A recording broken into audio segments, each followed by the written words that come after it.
Welcome to Connie's Truffle House. I'm so excited about today's video, y'all, because it brings back incredible memories of this rival 1971 avocado green crock pot. Today, I am going to share with you my rice pudding recipe that got started in 1972 with this crock pot recipe. I've tweaked it over the years. I've changed up some ingredients. I think you're going to like it. This recipe is so easy, y'all. I'm going to mix everything in a large bowl and then pour it into my crock pot bowl. But you can put everything straight into the crock pot and not even have one bowl to clean up. I just wanted to show you the order that I use. I use, in this recipe, arborio rice. If you don't have arborio rice on hand, use long grain or something else. Arborio rice is starchier, so sometimes you get a creamier consistency. After the arborio's in, I'm going to pour in 3 eggs that I've whisked, okie dokie, and then sugar, brown sugar. Now that's the twist. Most rice pudding recipes call for white sugar. The reason I use brown sugar, when you have brown sugar, cream, and butter, you've got the beginning of caramel sauce. And you know how much I love caramel sauce and caramel flavor. So this is one of the twists, is using brown sugar instead of white sugar. And then I'm going to add in 3 tablespoons of softened butter.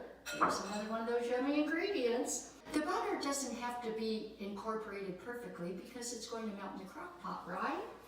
This is the ingredient that I love in my rice pudding recipe, a can of sweetened condensed milk. You know I love Eco brand, so I'm going to pour that in now. Some people use milk, whole milk, 2%. I use a can of evaporated milk. I've said it a million times, I don't go for low fat when I'm doing desserts and special things like this. You know, actually I never go low fat. I don't really like low-fat anything. So we've got the can of Eco brand, a can of evaporated milk. I'm stirring that around. I'm going to add in some vanilla. Now we're just going to stir this around. Isn't that a gorgeous color? That's because of the brown sugar. And what we're going to do now, just sprinkle a little bit of nutmeg in, just to taste. I don't go overboard because I really prefer cinnamon, but I also like the whole nutmeg, and I just grate that in with my microplane, stir that around. Going to sprinkle in just a little bit of cinnamon. I don't go overboard with the cinnamon right now because at the end, when it's in the crock pot and it's finished, I'm going to sprinkle on some white sugar and some cinnamon for it to blend in while it's warm. So check this out. We're ready to pour this up into the great big old crock pot. And, oh, don't forget, y'all, butter your crock pot. If you don't want to take the time to butter, just spray it.